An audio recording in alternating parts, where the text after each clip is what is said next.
જય શ્રી કૃષ્ણ, જય માતાજી। તો કેમ છો ને ફરીથી આવી ગયા છે આપણા ધરતીનો છોડો વૃદ્ધાશ્રમમાં। અને જો કે આને વૃદ્ધાશ્રમ તો ના જ કહેવાય, કારણ કે જે આપણે આ વડીલો રહે છે અહીંયા તેમને એમના ઘર જેવું જ અહીં અનુભવ કરે છે, ના કે વૃદ્ધાશ્રમ જેવો। તો ચાલો તો તમને અહીંનું આજનું ભોજન બતાવું। તો અહીં સરસ મજાની રોટલી છે, સાથે છે 2 શાક, રાઈસ, દાળ એન્ડ છાશ। અને આપણા જે બાળકો છે એ પણ ભોજન પીરસવા માટે અત્યારે ઊભા રહી ગયા છે।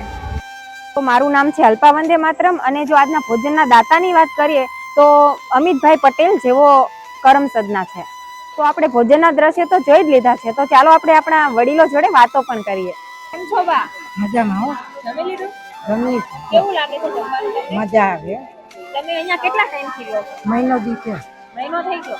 તમે ક્યાંથી આવ્યા? અમદાવાદ છે। અહીંયા ઘરની યાદ પણ નહીં આવતી હે? ના ના।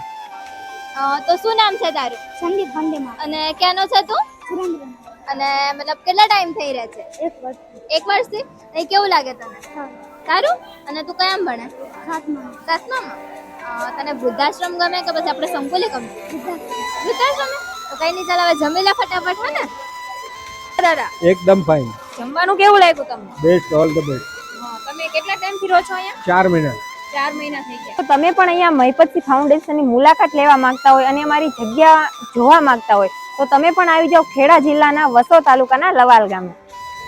તો તમને બધાને પણ જો તમારી આજુબાજુ એવું કોઈ બાળક દેખાય કે જે એકદમ નિરાધાર છે, જે ભણવા માંગે છે પણ નથી ભણી શકતું, તેવા બાળકને તમે મૂકી શકો છો। અને એવું કોઈ વૃદ્ધ દેખાય કે જે મતલબ એકદમ નિરાધાર છે, એવા વૃદ્ધને પણ તમે મૂકી શકો છો। અને લગભગ અત્યારે તો આપણું જેનું વૃદ્ધાશ્રમ બન્યું છે ઘણી જ સંખ્યા ફૂલ થઈ ગઈ છે। તો તમને બધાને એક અપીલ છે કે તમારા જે માતા પિતા છે તેમને સાચવો, કારણ કે જેની પાસે નથી ને કદાચ એ લોકોને એમની કમી જરૂરથી મહેસૂસ થતી હોય છે। પણ આપણું જે મહીપતસિંહ ફાઉન્ડેશન છે તેમાં યોગદાન કરી શકો છો, તેની ડિટેલ્સ તમને સ્ક્રીન ઉપર દેખાતી જશે।